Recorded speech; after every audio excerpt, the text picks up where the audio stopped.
माशाअल्लाह इन नौनिहालों ने बहुत ही अच्छे तरीके से अपने प्रोग्राम को अंजाम तक पहुंचाया। बड़ी खुशी हुई और गोया के जब ये पढ़ रहे थे तो मुजाहिदीन आज़ादी की हमें वो कुर्बानियाँ याद आ रही थी। मेरे भाइयों, बुज़ुर्गों, दोस्तों, इस मुल्क को आज़ाद कराने में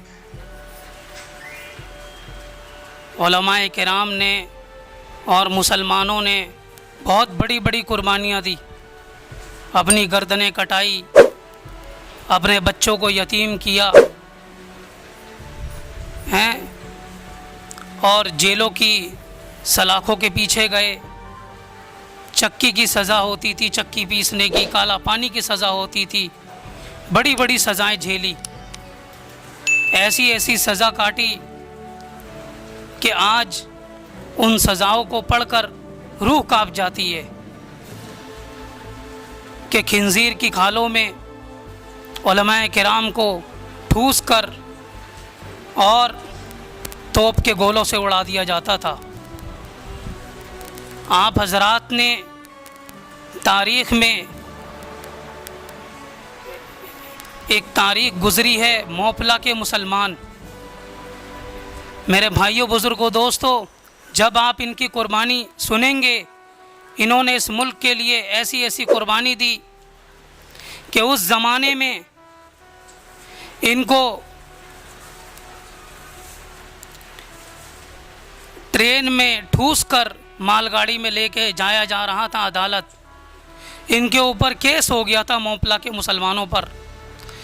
तो मेरे भाइयों, बुज़ुर्गों, दोस्तों, उस वक्त की जो ट्रेन, उसका डब्बा हुआ करता था, मुश्किल से उसमें 40-50 लोग अंदर जा सकें, लेकिन 160 मुसलमानों को एक डब्बे में ठूसा गया, जिसकी वजह से उस ज़माने में आज की तरह ट्रेन नहीं चलती थी कि सुबह चले शाम को पहुंच गए, बल्कि 3-3 दिन, 4-4 दिन रेंगती हुई ट्रेन चला करती थी।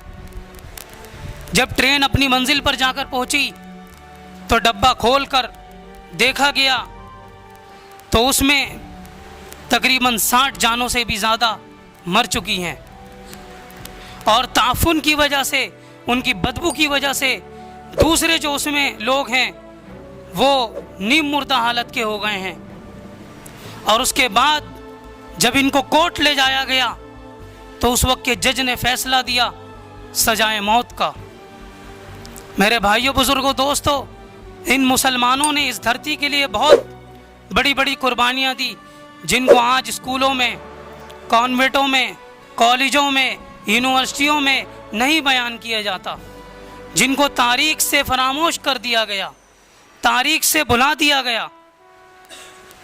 हमारे उलमाए किराम ने, उनमें एक नाम आता है हज़रत मौलाना हुसैन अहमद मदनी नव्वरल्लाहु मरकदहू। इन्हें भी काले पानी की सज़ा मिली और इन्हीं के उस्ताद मोहतरम हज़रत मौलाना महमूदुल हसन साहब देवबंदी रहमतुल्लाहि अलैह, इनके उस्ताद मोहतरम थे, उनको भी काले पानी की सज़ा मिली।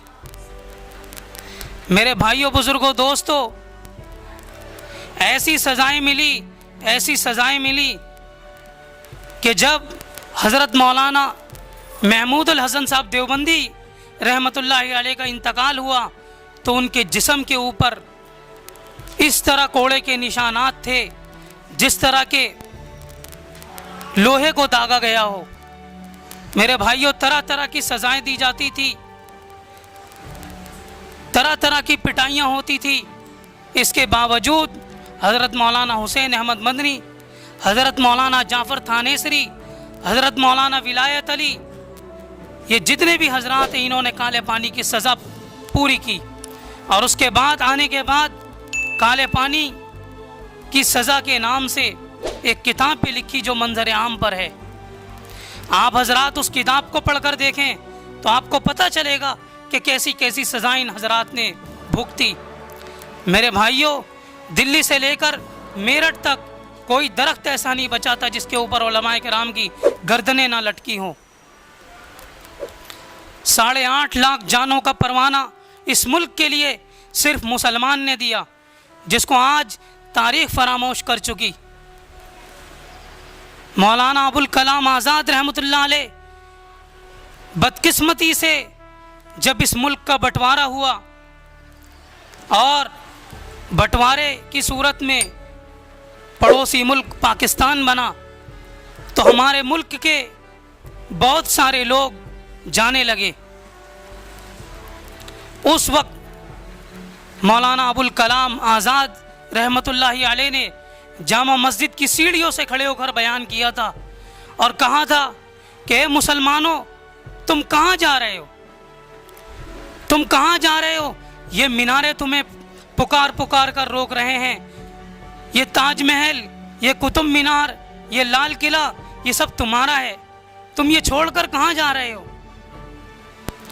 और उसके बाद हजरत ने फरमाया कि ये बहुत जल्दबाजी में तुमने फैसला लिया है और तुमने ये फरार की राह अपनाई है हिजरत के मुकद्दस नाम पर, कि तुम कहते हो हम हिजरत कर रहे हैं। ये दरअसल हिजरत नहीं है। तुम अपने आप को बुज़दिली महसूस करते हो और वो तुम ही मुसलमान थे कि जिन्होंने कल जमुना के किनारे पर तुम्हारे काफिलों ने वज़ू किया। वो तुम ही मुसलमान हो कि तुम्हारे खून से इस दिल्ली को सींचा गया। वो तुम ही मुसलमान हो कि जिसकी कब्रें इस मुल्क में हजारों नहीं लाखों कब्रें बनी। आज तुम कहाँ छोड़कर जा रहे हो? एक वक्त था कि आज तुम अंधेरों से डरते हो, एक वक्त था कि तुम एक वक्त खुद उजाला थे। ऐसी तकरीर हज़रत मौलाना अबुल कलाम आज़ाद रहमतुल्लाह अलैह ने की, जो तारीख़ में सुनहरे हुरूफ से लिखने का काबिल है। मेरे भाइयों, अलगर्ज़ हमने इस मुल्क के लिए बहुत बड़ी बड़ी कुर्बानियाँ दी, जिसको तारीख़ फरामोश करती है। मैं आप हजरात से कहता हूँ कि जिस तरह हमने माजी में, पास्ट में अपने मुल्क को संवारा और अपने मुल्क के लिए हमने जी जान से मेहनत की, हम अभी भी और आइंदा भी हम पढ़ेंगे और पढ़ लिख कर अपने मुल्क का नाम रोशन करेंगे। और मैं उन फ़िरका परस्तों से भी ये कह देना चाहता हूँ कि वो ऐसे ख्वाब देखना छोड़ दें कि इस मुल्क से इस्लाम को मिटाएंगे। मेरे भाइयों, बुज़ुर्गों, दोस्तों, अगर इस मुल्क से इस्लाम चला जाएगा तो ये मुल्क रोएगा। क्यों? क्योंकि मुसलमानों की ही वजह से ये मुल्क आज़ाद हुआ। इसलिए कि जंग आज़ादी में, अगर अक्सर मरहलों में जंग आज़ादी की कमांडिंग मुसलमानों ही के हाथ में रही है। मैं आप हजरात से दरख्वास्त करता हूँ कि ये प्रोग्राम और ये महफिल हमें ये कहना चाहती है कि हम हर साल इस प्रोग्राम को करके अपने अकाबिरीन की रूहों को ठंडक पहुँचाएँ और हमें उन्हें याद करें। इसलिए कि फ़ारसी का एक शेर है कि तुम इन पुरानी यादों को भुलाया ना करो, तुम इन पुरानी यादों को भुलाया ना करो, गर तुम चाहते हो कि तुम्हारे ज़ख़म हरे रहें। इसी पे मैं अपनी बात को ख़त्म करता हूँ। वाखिर दावाना अनिल हम्दुलिल्लाहि रब्बिल आलमीन।